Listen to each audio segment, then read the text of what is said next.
When you take religion out of a society, you don't get a more peaceful society. We look at the 20th century. It was like a laboratory for that. Stalinism, Maoism, Nazism, Cambodia, North Korea versus South Korea, on and on and on and on. The fact is, the record of extracting religion is very poor. And the final point is this, which is, if you ask why religious people fight, the answer is clear. It's because they're people. I have a colleague, not a rabbi, but a psychologist in Los Angeles who studies bullying. Do you know at what age bullying is most prominent? Think to yourself what age, and then I'll tell you the answer by far. The answer is preschool. Because we're not born all sweetness and light. It's why it's so much hard work to get a kid to be good. Right? Parents don't have to say to their child, why don't you share a little bit less, you know? Because you're too selfless, you're too kind. Instead, it's very hard work to get people to do well. What religions are known for is their attempt to make something straight of the crooked nature of human beings. And they fail again and again and again, exactly as you would expect if you know human nature. But that doesn't mean that the attempt to do it makes people worse. Quite the opposite, at least according to the evidence of history. Well, violence, there's no mystery about violence. I mean, violence arises because we are primates, imperfectly evolved. Our prefrontal lobes are too small, our adrenaline glands are too big. There are various other deformities of this kind. Sexual organs designed by a committee, all the rest of it. And we're greedy, and we're back to polytheism. We're greedy and fearful, and covetous of other people's and also surprisingly, it's probably our biggest defect.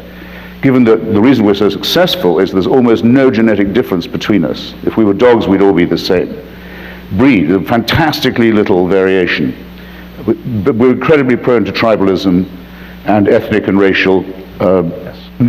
What Freud calls the narcissism of small differences. So, of course, if a tribe, let's say, that's calling itself the Children of Israel, for the sake of argument, decides that it should kill all the other tribes that get in its way, take their women as slaves, butcher their men, take their land, take their cattle, and so battle in this way across to Canaan and take everyone else's land and burn down there. That's going to happen whether there's a God or not, or whether there's religion or not, but it'll happen very much more intensely if they believe they have a mandate from heaven to do so. It's a terrific force multiplier. I think there would have been a quarrel between the Hutu and the Tutsi of Rwanda, say, once Belgian colonialism had established that there were these two different character groups, types, that is, the tribes. But it's a terrific force multiplier that the Catholic Church was as strong as it was in Rwanda, the most Christian country in Africa, made it infinitely worse. What makes the Israel-Palestine two-state solution ungettable? Because there's a chunk of people on both sides who say they have God in their corner and God gave only their group the land. And they can negate the votes of everybody else, including the whole of the international community, by the way, just because of their faith. Northern Ireland is the same. There would have been a Republican nationalist dispute. It's infinitely worse because of religion. So I think the corollary I'd like to hold would be that the less religion there was, the less violence there would be. But I can't in good Darwinian conscience say that. But I think the more that people refused orders that were divine, as for example, to take the preposterous allegation that the rabbi makes that the wars of the 20th century were secular wars, the belt buckle worn by every soldier in the Nazi army that says Gott mit uns, God on our side. I don't think that was a help to you. Things were bad enough as they were. On page 70, I think it is, of Mein Kampf, Hitler says that in taking on the filthy virus of Judaism, I know I'm doing the work of the Lord, and I'm summoned by the Lord to do this work. A book, one of the very few books the Vatican didn't ban in that period, by the way. I don't think that was a help either. So I'd say, on the whole, we'd be better off without the belief either in a supreme dictator, because that leads to violence, or the idea that God takes sides in our pathetic mammalian disputes. I want to just, Thank as you. a coda to this, when you say that we shouldn't take orders, I just want to remind you of a long history. For example, the abolition of slavery was almost entirely the work of people who believed they were taking orders from something higher than societal orders. Wilberforce in England, here, you know, Beecher and John Brown and so on, they believed they were doing God's work by abolishing slavery. And it's interesting that the abolition of slavery was a Christian movement, but the idea is it's not an issue of who you take orders from. It's an issue of the orders you take. That's the issue. And it comes down in part to what kind of religion you practice, not whether you practice religion. Comrades, I'm sorry. Comrades, Yeah, what kind of orders you take. Brothers That's what and it comes sisters. down to. Brothers and sisters. That's better. Comrades, friends. I suppose it is somewhat to the credit of some Christians that in the waning decades of thousands of years of slavery that were biblically mandated, some of them belatedly joined things like the American Anti-Slavery Society, stars of which were Thomas Paine, Benjamin Franklin, non-believers, right? Whereas to the last day of the Confederacy, the flag of the Confederacy said Deo Vindice, God on our side. And every justification for that slavery came from the Bible, where indeed it's not hard to find We're going to take questions from the audience in about 1 minute. There are microphones. If you have questions, make your way, and we will take them very shortly. As we begin to do that, may I ask, Christopher Hitchens, you've debated Rabbi David Wolpe on this subject. You've debated the Reverend Al Sharpton. Yes. What's the difference between these debates? Well, the Reverend Al Sharpton is another case of the damage done by to society by religion, because once it was agreed by the rest of America that black people are best led by preachers, and once it was agreed to write out of the civil rights record the heroic black secularists like Bayard Rustin and the great black union leader Philip Randolph, who actually organized with the help of United Automobile Workers the March on Washington. Once all that had been forgotten, and we decide, yeah, black people, they really love their preachers, then once Dr. King has gone, it's one succession of junk demagogues after another, all of them given the mantle because they're in holy orders. There's no fraudulence you can't get away with in this country if you can get the word reverend put in front of your name.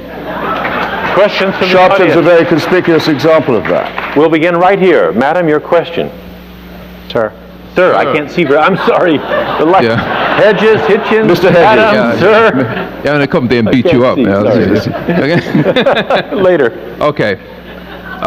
It seems to me that most religions deal with operational aspects of life, such as human capital development, that is the accumulation of literacy and technology, economic development, mental and physical well-being, and public service, which deals with charity and those kinds of things. These are the work of religion, you're saying? Yes, that they profess this, yes. And that all faiths profess these things, and since they do, it seems to me that it's not so much their profession that causes the negative externalities between people who profess these things, but it's the labels that they take hold, such as, I think Mr. Hitchens alluded to the fact that people say things about their faith that they actually don't practice or believe.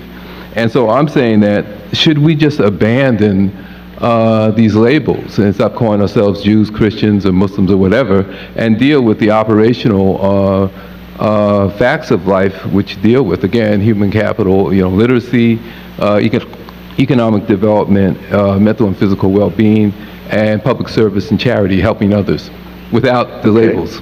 Rabbi? If I understand your question correctly, I would say this. The largest organized groups of charities in the world, over and over and over again, all around the world, organize themselves around religious groups. I don't think that that's a mistake, and I don't think that that's a coincidence. So that, in fact, if you disband the idea that we're doing this as a religious group, sure, you will in one stroke undo a great deal of the good that happens in the world. So, no, I think that communities, which, by the way, without religions, I don't know where you get communities where young and old sit together in common purpose. It's very rare, especially in our atomized society. If you disband that, I think you'll get trouble. Christopher, without community, without the labels? Implied in what David says is that a person exists who would say, now that I don't believe in God, I'll stop giving money to charity. I don't care anymore. I don't think there is such a person. And if that were so, it would be a very strange religion that they'd been professing. Who will organize good works in the not only absence that, of but religion? why is it that in survey after survey, religious people do give more, and religious people watch less television and use drugs less and use alcohol less? This is what religion is down to. It has social utility. It's very impressive to me. Okay, good. It's very often the first thing. When we debate with Catholics, they always change the subject to charity right away. With Jews, it's usually a little later. You just said that they... And with Muslims, it's at the all the time. Because what else can they don't want to defend their faith. But you just said the opposite. You just said that they don't want to defend, believe you wouldn't do it. to defend their faith. They don't want to say, they feel uneasy talking about redemption, salvation, all this kind of thing. But look at the good work we've done. If you talk to the Mormons, they'll say, you may not think much of Joseph Smith. And I say, you got that right. But, boy, you should see our missionaries in Peru. The government will do the work if religion does not. Excuse me, Government? what has this got to do with the existence of God or the validity of religious claims? It has nothing to do with it. Social which utility. is why it's always introduced as a time-wasting tactic. Wait. No, don't applaud that. Nothing to do with it. He just... But